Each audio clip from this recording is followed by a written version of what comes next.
એ પછી 1994ની અંદર આ જે ઠરાવ સાથે પસાર કરવામાં આવ્યો ત્યાંથી 1995થી આજ દિન સુધી દુનિયાના તમામ દેશોની અંદર આજે વિશ્વ આદિવાસી દિવસની ઉજવણી થાય છે અને ભારત દેશની અંદર પણ સૌથી પહેલાં જે ઉજવણી જે થઈ એમાં માત્ર કેટલા લોકો હતા ખબર છે? 3-4 લોકો હતા. 3-4 લોકોની હાજરીમાં આ સૌથી પહેલાં જે 1995ની અંદર રાજ્યની અંદર ઉજવણી થઈ. એ પછી દરેક રાજ્યની અંદર અને દરેક જિલ્લાઓની અંદર દરેક તાલુકાની અંદર ઉજવણી થયેલી છે.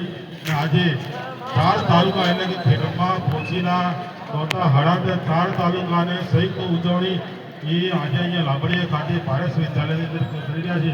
અને સૌથી મહત્વની વાત કે ઉત્તર ગુજરાતની અંદર આજનો આ જે કાર્યક્રમ સૌથી મોટો અને વિશાળ કાર્યક્રમ યોજાઈ રહ્યો છે. જે આપ સૌની જાણકારી માટે આવનારા સમયની અંદર આપણે છે તે દરેક ગામોની અંદર પણ વિશ્વ આદિવાસી દિવસની ઉજવણી ધામધૂમથી ઉજવીએ એવી આશા સાથે મારી વાતે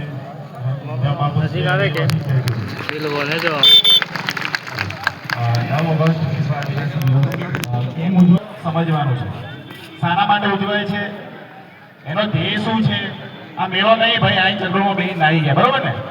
એટલે બધાને ખબર હોવી જોઈએ. અને કેટલી વાર એનાઉન્સ કર્યું છતાંય પાછળ ઉભા છે એટલે આપણે સમજી લઈએ કે આરબીસી ठीक है. जंगल जमीन का रखवाला, पर्वत पहाड़ों पर रहने वाला, तुझसे उज्जवल है अपनी संस्कृति मगर तुझे किसी ने नहीं संभाला. આપણે જાતે જ પોતાની જાતને સાચવવાનું છે. હવે નેક્સ્ટ સાંસ્કૃતિક કાર્યક્રમ જંગલ રખવાલા, પઢારાની ડ્રીમ. દર વખતે પઢારાની ડ્રીમ આવે છે, એના માટે જોરદાર તાળી થઈ જાય. પઢારાની dream please welcome on the stage. તમારા માટે તાળીઓ પડી ચૂકી છે.